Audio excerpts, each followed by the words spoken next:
ನೀನು ಯಾಕೆ ಬಚ್ಚಿಟ್ಕೊಂಡಿದ್ಯಾ? ನನ್ನ ಕಣ್ಣು ಮುಂದೆ ಬಾ.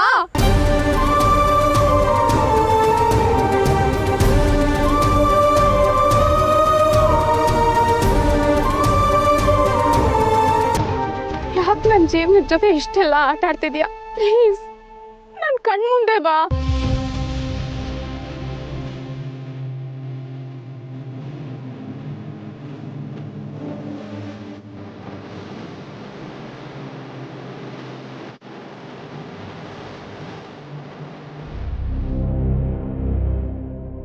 ನೀವೆಲ್ಲಿಗೆ ಬಂದಾಗಲೇ ಗೊತ್ತಾಯಿತು ನನ್ನನ್ನು ನೋಡಬೇಕು ಅನ್ನೋ ಕುತೂಹಲ ನಿಮಗೆ ಎಷ್ಟಿದೆ ಅಂತ. ಇವತ್ತು ಭೀಮ್ನ ಅಮಾವಾಸ್ಯೆ. ಎಲ್ಲ ಸರಿ ಇದ್ದಿದ್ರೆ ನೀವು ನನ್ನ ಪಾದ ಪೂಜೆ ಮಾಡ್ತಿದ್ರಿ, ನಾನು ನಿಮಗೆ ಈ ಸೀರೆ ಉಡುಗೊರೆ ಕೊಡ್ತಿದ್ದೆ. ಅದಕ್ಕೆ ಈ ರೀತಿಯಾಗಿ ಉಡುಗೊರೆ ಕೊಡ್ತಿದ್ದೀನಿ. ಇದನ್ನು ನಿಮ್ಮ ಹತ್ರ ಜೋಪಾನವಾಗಿ ಇಟ್ಕೊಳ್ಳಿ. ನಾನು ಆದಷ್ಟು ಬೇಗ ನಿಮ್ಮ ಕಣ್ಮುಂದೆ ಬರ್ತೀನಿ.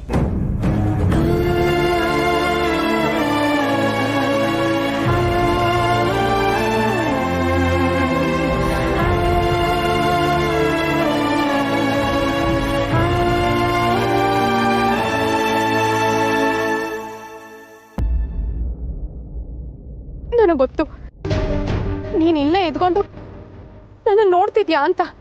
ನನ್ನ ಕಣ್ಣು ಮುಂದೆ ಬಾ. ಯಾಕೆ ಹೀಗೆ ಮಾಡಿದೆ ಅಂತ ಹೇಳು. ನಿನ್ನಿಂದ ತಲೆ ತಗ್ಸಿ ಓಡಾಡೋ ಹಾಗಾಗಿದೆ ನನಗೆ. ಯಾಕೆ ಈ ಥರ ತೊಂದರೆ ಕೊಡ್ತಿದ್ಯಾ? ನನ್ನ ಕಣ್ಣು ಮುಂದೆ ಬಾ.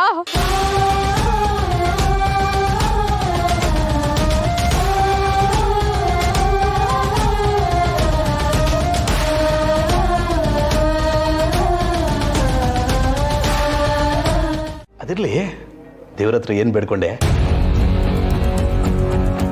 ಏನು ಬೇಡ್ಕೊಂಡ್ರೆ ಏನು ಬಂತು ರೀ? ಪ್ರತಿ ವರ್ಷ ಪೂಜೆ ಮಾಡುವಾಗ ನನ್ನ ಮನಸ್ಸಲ್ಲಿರೋದನ್ನ ನೆರವೇರಿಸು ಅಂತ ಕೇಳ್ಕೊತೀನಿ. ಆದರೆ ಅದು ನೆರವೇರೋದೇ ಇಲ್ಲ. ಹಂಗೆಲ್ಲ ಯಾಕೆ ಅನ್ಕೊಂಡಿಯೇ? ನೀನು ಅನ್ಕೊಂಡಿರೋದೆಲ್ಲ ಖಂಡಿತ ನೆರವೇರ್ತದೆ. ಇದೊಂದು ಎಲೆಕ್ಷನ್ ಆಗ್ಬಿಡ್ಲಿ, ಅಪ್ಪಯ್ಯ ಗೆದ್ದು ಅಧಿಕಾರಕ್ಕೆ ಬಂದ ಮೇಲೆ ನಮ್ದೇ ತಾನೇ ಆಡಳಿತ. ಇದನ್ನೇ ಬೇಡ ಅಂತ ಅನ್ನೋದು. ಯಾವಾಗ ನೋಡಿದ್ರು ಅಪ್ಪ ಅಪ್ಪ ಅಪ್ಪ ಅಂತ ಅನ್ಕೊಂಡಿರ್ತೀರಲ್ಲ. ನಿಮಗೆ ರಾಜಕೀಯದಲ್ಲಿ ಬೆಳಿಬೇಕು, ಅಧಿಕಾರಕ್ಕೆ ಬರಬೇಕು ಅನ್ನೋ ಆಸೆ ಆಕಾಂಕ್ಷೆಗಳೇ ಇಲ್ವಾ? ನೀನು ಏನು ಮಾತಾಡ್ತಾ ಇದೆಯೇ? ಅಪ್ಪಯ್ಯ ಆದಮೇಲೆ ಸಿದ್ದುನೇ ತಾನೇ ಲೀಡರ್ ಆಗಬೇಕಾಗಿರೋದು. ನಂದೇನಿದ್ರು ಈ ಹೊಲ ಮನೆ ಜಮೀನು ಬಿಸ್ನೆಸ್ಸು ನೋಡ್ಕೊಂಡು ಅಪ್ಪಯ್ಯ ಹೇಳ್ದಂಗೆ ಕೇಳ್ಕೊಂಡಿರೋದು ಅಷ್ಟೇ. ಅಲ್ಲ ರೀ, ಸಿದ್ದು ನಿಮ್ಮ ತಮ್ಮ, ನೀವು ಅವ್ರಿಗಿಂತ ದೊಡ್ಡವರು. ಅಧಿಕಾರಕ್ಕೆ ಮೊದಲು ನೀವು ಬರಬೇಕು, ಅದೇ ನ್ಯಾಯ ಅಲ್ವಾ? ಅಲ್ಲ ರೀ, ಯಾವಾಗ ನೋಡಿದ್ರು ಇದೇ ಥರ ಇರ್ತಿರಲ್ಲ. ನಿಮಗೆ ನಿಮ್ಮದೇ ಆದಂಥ ಒಂದು ಜೀವನ ಇರಬೇಕು, ರಾಜಕೀಯದಲ್ಲಿ ಬೆಳಿಬೇಕು. ಈ ಥರ ಎಲ್ಲ ಯಾವ ಕನಸುಗಳು ಇಲ್ವಾ? ಅಥವಾ ಇದ್ರ ಬಗ್ಗೆ ಎಲ್ಲ ನೀವು ಯಾವತ್ತೂ ಯೋಚನೆನೇ ಮಾಡಿಲ್ವಾ? ಈಗ ನಮ್ಗೆ ಏನು ಕಮ್ಮಿ ಆಗದೆ? ಎಲ್ಲ ಅದಲ್ಲ ನೋಡು. ನೀನು ಏನೇನೋ ಯೋಚನೆ ಮಾಡಿ ಸುಮ್ಮನೆ ನಿನ್ನ ಮನಸ್ಸನ್ನೆಲ್ಲ ಹಾಳು ಮಾಡ್ಕೊಬೇಡ. ಅಲ್ಲ, ಇವತ್ತು ನೀನು ಪಾದ ಪೂಜೆ ಮಾಡ್ದಲ್ಲ, ಅದಕ್ಕೇನು ಬೇಕು ಅಂತ ಕೇಳಲೇ ಇಲ್ಲ? ಏನು ಬೇಕು ಅಂತ ಕೇಳು, ತಂದ್ಕೊಡ್ತೀನಿ. ನನಗೇನು ಬೇಕಾಗಿಲ್ಲ ರೀ. ನಾನು ಕೇಳಿದ್ರೆ ನಿಮ್ಮ ಕೈಲಿ ಮಾಡೋಕ್ಕಾಗಲಿಲ್ಲ ಅಂತ ಅಂದಮೇಲೆ ಏನು ಕೇಳಿ ಪ್ರಯೋಜನ ಇಲ್ಲ. ನನಗೇನು ಬೇಕಾಗುವಿಲ್ಲ. ಮೇಡಮ್ರೆ, ಏನಿಲ್ಲಿ ಸೀರೆ ಬೇರೆ ಇಟ್ಕೊಂಡಿದ್ದೀರಾ? ಏನಿದೆಲ್ಲ? ನೋಡಿ ಸಿದ್ದು ಅವರೇ, ಇದನ್ನ ನನಗೆ ತಾಳಿ ಕಟ್ಟಿದವನು ಭೀಮ್ ಅಮಾವಾಸ್ಯೆಗೆ ಅಂತ ಕೊಟ್ಟಿದ್ದಾನೆ. ಹಂಗಾದ್ರೆ ಅವನು ನೋಡಿದ್ರಾ? ಅವನು ಯಾರು ಅಂತ ಗೊತ್ತಾಯ್ತಾ? ಇಲ್ಲ ಸಿದ್ದು ಅವರೇ, ಅವನಿಗೆ ನನ್ನ ಮುಂದೆ ಬರೋಕ್ಕೆ ಏನು ಧೈರ್ಯ ಇದೆ ಹೇಳಿ? ಒಂದು ಚಿಕ್ಕ ಹುಡುಗಿ ಹತ್ರ ಲೆಟರ್ ಕೊಟ್ಟು ಇಲ್ಲಿಗೆ ಕರ್ಸ್ಕೊಂಡ. ಇಲ್ಲಿರ್ತೀನಿ ಅಂದವನು ಇಲ್ಲ. ಅವನು ಯಾರು ಅಂತಾನೆ ನನಗೆ ಗೊತ್ತಿಲ್ಲ ಅಂದಮೇಲೆ ನಾನು ಈ ಸೀರೆ ಇಟ್ಕೊಂಡು ಏನು ಮಾಡಲಿ? ಇದನ್ನ ಇಲ್ಲೇ ಎಲ್ಲೋ ಬಿಸಾಕ ಹೋಗ್ತೀನಿ ನಾನು.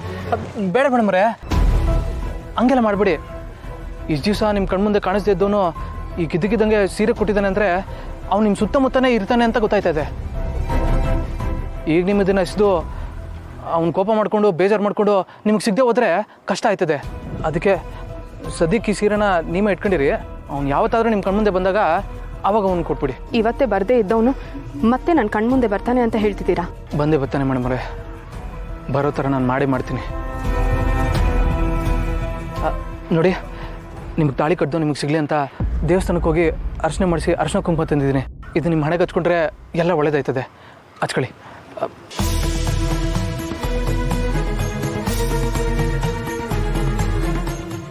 ಏನು ಯೋಚನೆ ಮಾಡ್ತಿದ್ದೀರ ಮೇಡಮ್ ಅವರೇ?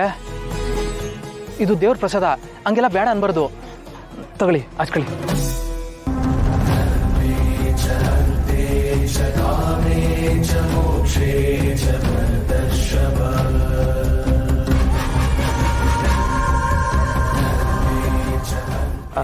ಹಂಗೆ ತಾಳಿಗೂ ಹಚ್ಕೊಳ್ಳಿ.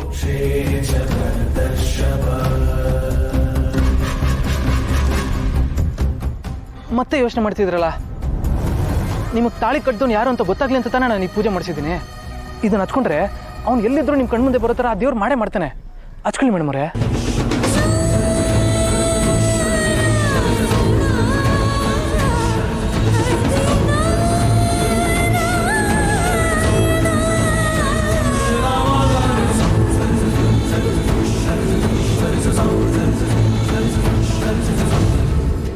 ಇದು ದೇವ್ರ ಹೂವ.